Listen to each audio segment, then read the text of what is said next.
In this guide, I'm going to show you how to fix something went wrong error when trying to buy GTA 6 on PS5. This is the easiest method to fix it. Intro. GTA sponsor. First things first, go ahead and restart your PS5. So scroll the way down, select this little power icon, hit restart PS5. Sometimes the PlayStation Store just needs to refresh, and then from here, what you want to go ahead and do is try getting it again. If you're still having issues, go up to the top right, select settings, and you need to go to your network settings. And first things first, make sure that everything is connected right and that the PlayStation network is running as well. If PlayStation servers are down, purchases are not going to go through, so you may have to try again later if PlayStation network is down. Now, if the servers are fine, test your own internet connection, go to your settings, reconnect to your Wi-Fi, or use a wired LAN cable if possible, and then go and try and purchase it again just by selecting it from the PlayStation Store. If it's still failing, you need to check your payment method and make sure that your card details are correct and that you do have enough funds available. You can also try using a different card, a PlayStation gift card through the PlayStation app, or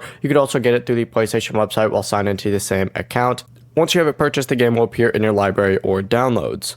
Before you leave this guide, make sure to like the video and subscribe to the channel with all notifications on. It really does help the channel and it lets us know that you want more content like this. We'd greatly appreciate it. If at any point throughout this guide you did have any questions, once again, ask them down in the comment section below and we can help you out further. I'm going to be doing my best to reply to every single comment down there. Have a great rest of your day though. Peace.